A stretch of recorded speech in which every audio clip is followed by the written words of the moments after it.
ఏకంగా 22 లక్షల ఇల్లు.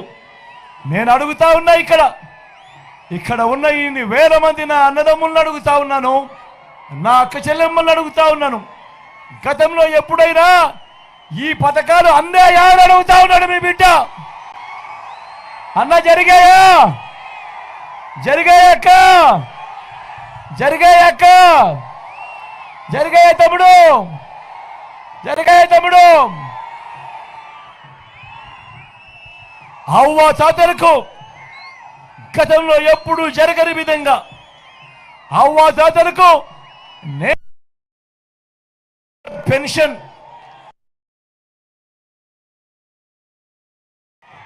ఇంటి వద్దకే రేషన్, ఇంటి వద్దకే పథకాలు.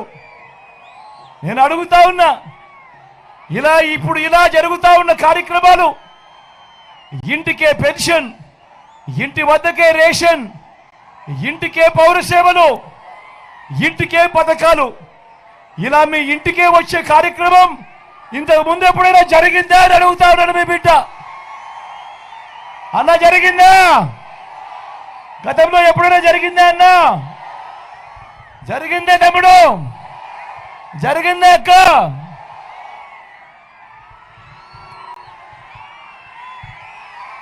మొట్టమొదటిసారిగా గతంలో ఎప్పుడూ కూడా జరగని విధంగా రైతన్నలకు ఈరోజు పెట్టుబడికి సహాయంగా రైతన్నలకు ఓ రైతు భరోసా, రైతన్నలకు ఉచిత పంటల బీమా, సీజన్ ముగిసేలోకేనే రైతన్నలకు ఇన్పుట్ సబ్సిడీ, పగటిపూటే 9 గంటల పాటు ఉచిత విద్యుత్, రైతన్నను చెయ్యి పట్టుకొని నడిపిస్తూ అదే గ్రామంలోనే ఓ ఆర్బీకే వ్యవస్థ. నేను అడుగుతా ఉన్నా, ఇంతగా రైతన్నను చెయ్యి పట్టుకొని నడిపిస్తా ఉన్న పాలన గతంలో ఎప్పుడైనా జరిగిందా అని అడుగుతా ఉన్నాడు మీ బిడ్డ. జరిగిందా అన్న?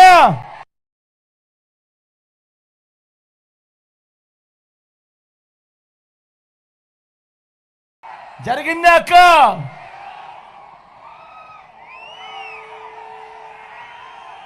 ఎప్పుడైనా జరిగిందా అని అడుగుతా ఉన్నాడు మీ బిడ్డ. జరిగిందా అన్న? జరిగిందా అన్న? జరిగిందా తమ్ముడు? జరిగిందా తమ్ముడు?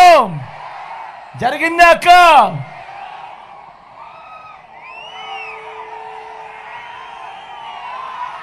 స్వయం ఉపాధికి తోడుగా ఉంటూ మొట్టమొదటిసారిగా రాష్ట్ర చరిత్రలో ఎప్పుడూ జరగని విధంగా ఆటోలు దోలుకునే నా అన్నదమ్ములు, టాక్సీలు దోలుకునే నా అన్నదమ్ములకు ఈరోజు వాహనమిత్ర, నేతన్నలకు నేతన్న నేస్తం, మత్స్యకారులకు మత్స్యకార భరోసా, ఓ తోడు ఓ చేదోడుతో చిరు వ్యాపారులకు శ్రమజీవులకు అండ, లాయర్లకు కూడా లానేస్తం. ఇలా స్వయం ఉపాధికి తోడుగా ఉంటూ ఇన్ని పథకాలు ఎప్పుడైనా గతంలో ఇచ్చారా అని అడుగుతా ఉన్నాడు మీ బిడ్డ. జరిగాయా అని అడుగుతా ఉన్నాడు మీ బిడ్డ. పేదవాడు ఆరోగ్యం పరంగా అప్పుల పాలయ్యే పరిస్థితి ఏ పేదవాడికి రాకూడదు అని, పేదవాడి ఆరోగ్యానికి రక్షగా, పేదవాడి ఆరోగ్యానికి రక్షగా విస్తరించిన ఏకంగా 25 లక్షల దాకా ఉచితంగా ఆరోగ్యశ్రీ, ఆపరేషన్ తర్వాత కూడా రెస్ట్ పీరియడ్ లో కూడా ఓ ఆరోగ్య ఆసరా, గ్రామంలోనే ఓ విలేజ్ క్లినిక్, గ్రామానికే ఫ్యామిలీ డాక్టర్, ఈరోజు ప్రతి ఇంటి తలుపు తడుతూ కూడా ఈరోజు ఇంటికే ఓ ఆరోగ్య సురక్ష అనే కార్యక్రమం. నేను అడుగుతా ఉన్నా, ఇంతగా పేదవాడికి ఆరోగ్యం పట్ల ఇంత శ్రద్ధ చూపిన ప్రభుత్వం గతంలో ఎప్పుడైనా జరిగిందా అని అడుగుతా ఉన్నాను మీ బిడ్డ.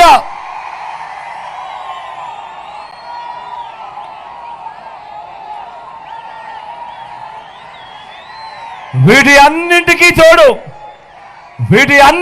తోడు ఏకంగా 600 రకాల సేవలు అందిస్తూ ప్రతి గ్రామంలోనూ ఈరోజు గ్రామ సచివాలయం, 60-70 ఇళ్లకు ఇంటికే వచ్చే వాలంటీర్ సేవలు, అదే గ్రామంలోనే ఓ ఆర్బీకే వ్యవస్థ, 4 అడుగులు అక్కడి నుంచి వేస్తే అదే గ్రామంలో ఓ విలేజ్ క్లినిక్ కనిపిస్తుంది. మరో 4 అడుగులు ముందుకు పోతే